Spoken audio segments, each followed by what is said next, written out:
Good morning. We are on our way to do some shooting. We out here. Hey. Okay, so I asked JD, I'm like, do people even want to see behind the scenes? It makes me feel a little bit awkward, but before we do videos, coffee first. Let's see what we can buy. This is our favorite coffee shop, one of our favorite coffee shops. We have a lot of favorite coffee shops in Newport. What do I get? I'm so boring. I get a drip coffee. Drip coffee, that's what I do. But I mean, I think that part of the reason I like it is because they have like it's a curated coffee shop. So you can buy different like things and like even look at the number.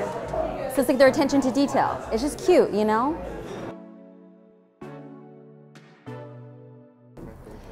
I want to know what you are doing for 2019. I think that if you're anything like me, it's around this time of the year that I start reflecting on what I want to do in the new year, but specifically what I did the previous year. And from these things, I feel like I can only create a plan that I'm really excited about if I know what really worked, what didn't, how can I change, and how can I modify.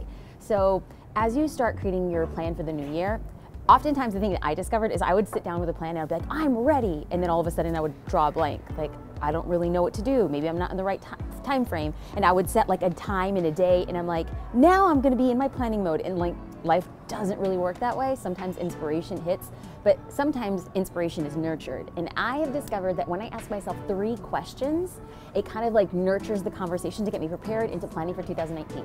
Oh, sorry. Yeah. You're good, man. No, there's no apologies. You're gonna kill me. Why? I dropped your toast.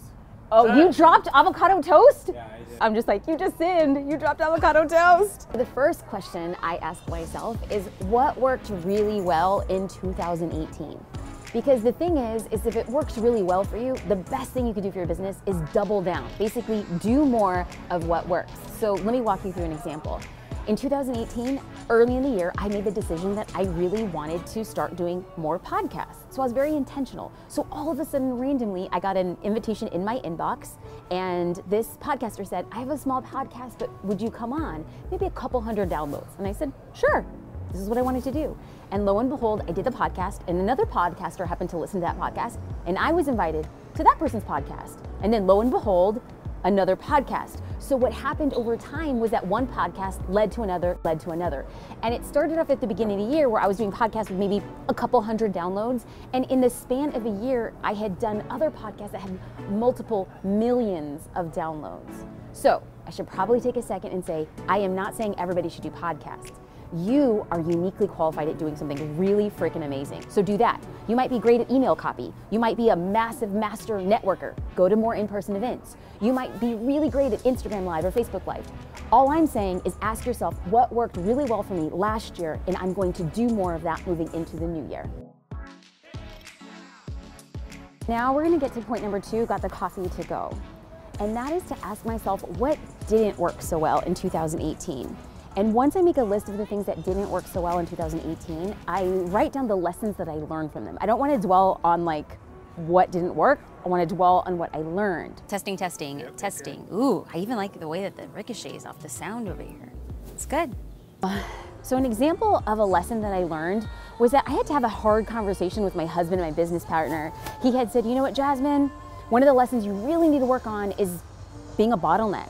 So what happened in 2018 is I wanted to proof everything that went out online. I wanted to read everything, I wanted to cross every T, I wanted to dot every I, and the thing that I realized was I was the person holding up the team. Our production timeline was elongated just because I'm like, I have to look at everything.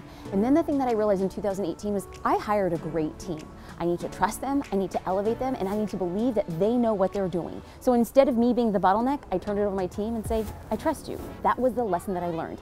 Hire great people, trust until you are absolutely positively satisfied. Ladies, this is my husband and business partner, JD. Social platform and boasts the highest engagement. So if you wanted to hedge your bets and you said there's so many social... Now we're gonna get into question number 3, and that's what I wanted to do more of based on my dreams and passions. So this is the most exciting one for me because I can just dream out loud. So one of the things that I'm kind of sort of excited to try is last night, like at the time of this recording, last night, close to midnight, I bought a camera and a microphone because I want to start vlogging. I have professional videos done like this, but I want to try something that's just off kilter, get creative, have fun, and then let's see how it goes. So that's just one of like 10 things that I want to try next year and see how it fits into my business. Now, this could be a little bit scary and intimidating because I'm actually openly going to be testing new things, and that opens yourself up for opinions, criticism, critiques, judgment. And this is where I want you to take a step back and say, I know that I'm going to double down on things that work. I know that I learned valuable lessons of the year, and I know that I want to experiment because it's going to keep me interested, it's going to keep me interesting, and it's going to be passionate about my business. So I wish you guys all the best. The 3 questions that will absolutely transform the way that you plan for 2019 is to figure out what worked, do more of that. To figure out what didn't work, and then take the lessons from it. Number 3, do things that you find truly inspiring because it's going to keep you on your toes and ahead of the game.